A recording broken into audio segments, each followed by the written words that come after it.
Alright, so I've been using this 57-inch monitor from Samsung for almost a year now, and it's been quite a journey. And after my last video, I promised you guys an update after using this for a bit of a more substantial time period, and this is that video. Now, before we really get into it, just in case you don't know what this monitor is all about, let's do a quick overview of what this is. It's a 32x9 57-inch monitor that is meant to be the flagship of the Odyssey line of gaming monitors by Samsung. So that means we get basically every bell and whistle that you can possibly think of. Mini LED backlight, which is a little controversial, but we'll talk about it. 240Hz refresh rate, HDR 1000 with a 1,000,000:1 contrast ratio, and a resolution of 7680 by 2160. And all of that gives this monitor a couple of firsts. So we've got the world's first dual 4K display, meaning that the resolution on this is the same as having two 4K displays fused together. And also the first 32x9 display at 57 inches. And before I got my hands on this, I was a die-hard fan of the 32x9 form factor,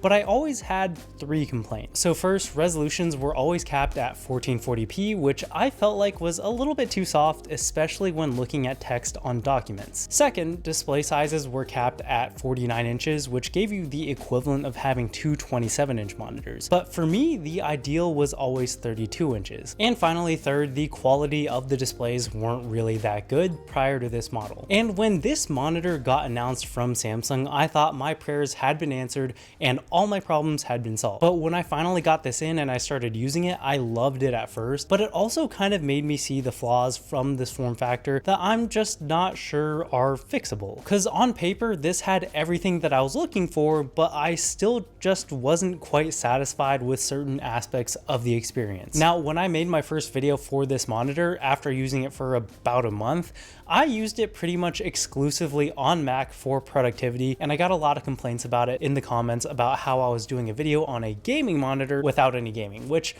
is totally fair. So since then, I ended up building myself a little gaming PC with a 4090 for work. And now I've got a good amount of experience using this monitor for both productivity and gaming. And today in this video, I'll kind of be tackling both of those aspects separately because I feel like the needs in those areas are totally different. So that being said, let's start this off by talking about gaming because that's really what this monitor is built for and marketed for, and what I've been doing with it the most recently. So like I said earlier, on paper, this had everything that I was looking for. Dual 4K resolution, 240Hz refresh rate, and a mini LED backlight. Now the mini LED part was a little controversial because I think a lot of people see it as an inferior version of OLED because you get less dimming zones and it's a little bit more susceptible to haloing. But personally, I actually prefer mini LED because one, they tend to be a little bit brighter, and if you're using it in a room that has windows, having that extra brightness is really essential. And second,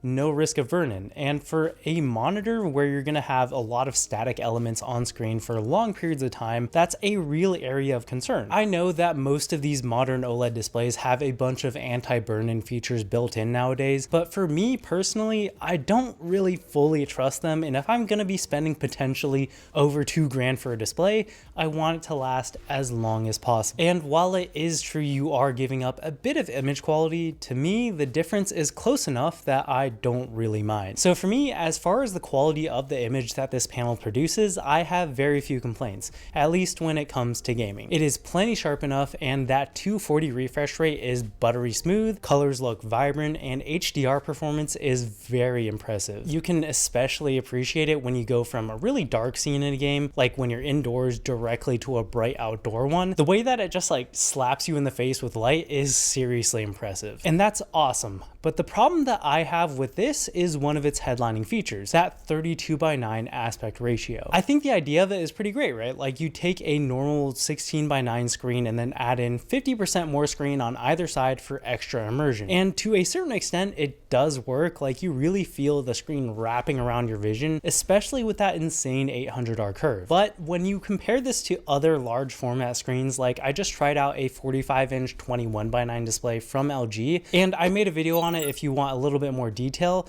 but when you compare the two, the 32x9 screen almost feels more like you lost the top and bottom of your image rather than you're gaining the extra on the sides. And that just kind of leads to a claustrophobic feeling, almost as if you're just looking through a really narrow window. And in a lot of these story-driven games, one of my favorite parts is just going around and exploring these worlds that the devs have created, which just doesn't feel nearly as nice as it should on a display of this caliber. That being said, I also wouldn't really recommend this for any kind of competitive gaming either, because so much of the screen is going to be in your peripheral vision, and you know, there's a reason that most pro gamers use smaller 24 to 27 inch monitors. Like, they need to have everything right in the center where they can see it, and having to turn your head to view elements like your mini map is going to seriously put you at a disadvantage. Now, some games will let you place those elements closer to your field of vision, but there's a lot that just don't, which makes the whole gaming experience on this monitor kind of hit or miss, which is really disappointing because that seemed to be the whole point of this monitor. Ironically though, the area that I think this had the most strength in was productivity, which is also why I think my previous video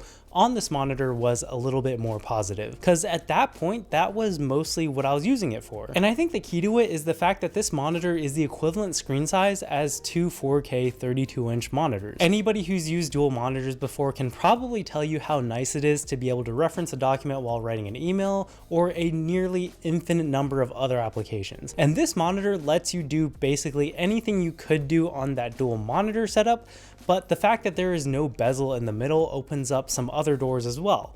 Like if you want to place a window directly in the middle so you can focus on it without having to turn your head, you can do that. And this is also especially good for video editors. Having all that extra horizontal space really saves you the trouble of having to scroll around so much, because you'll have so much more on the screen. And with so much screen real estate, you'll have a lot more freedom with how big or small you want to have the different panels. But I do have to say that if you're doing really color critical work, this may not be the best choice. When I was using this as my main monitor for editing, I found that I often had to re-edit photos and videos that I color graded on here because it just wasn't very accurate. There were also some other considerations with this monitor that I thought I should let you guys know about just in case you were thinking of picking one of these up for yourself. First is build quality. This is actually my second copy of this monitor. The first one just stopped working after about 2 or 3 months of use, and it took them over a month to get the replacement to me, which I think is way too long, and it was very inconvenient. I think they have fixed the issue at this point, like gotten their QC under control,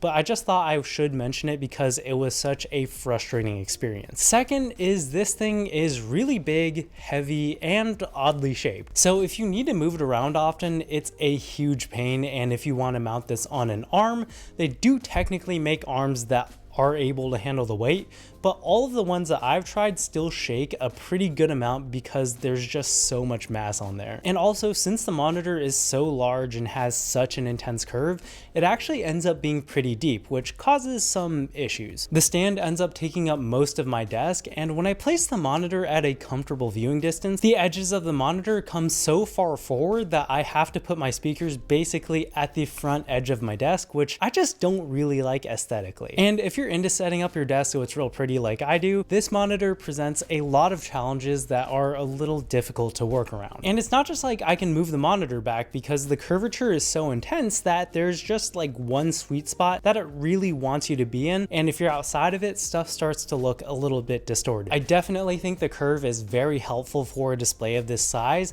in bringing those edges a little bit closer to your face, but it does come at a cost. Now, that being said, who is this monitor for, and should you get it? Well, my take is this would be great for someone who, first of all, has a lot of money to burn on a monitor because it ain't cheap, but also someone who mainly would use it for productivity but plays a lot of story focused games on the side. And I say that because I think if you're mainly planning on using this for gaming, you'd be much better served by a regular 21:9 or even a 16:9 monitor. And that's especially true if you plan on playing more competitive games. So for me, since this setup will be primarily for gaming, I don't plan on keeping this guy. I think I'm going to replace it with that 45-inch ultrawide from LG I mentioned earlier, because I think it just provides a much better gaming experience overall. But that's just me, and I'd love to know what you guys think in the comments below. Make sure to check out some of my prints I have for sale at jchen.store if you're interested. I'll have a link below, but if not, I appreciate you guys just watching this video, and I will catch you guys in the next one.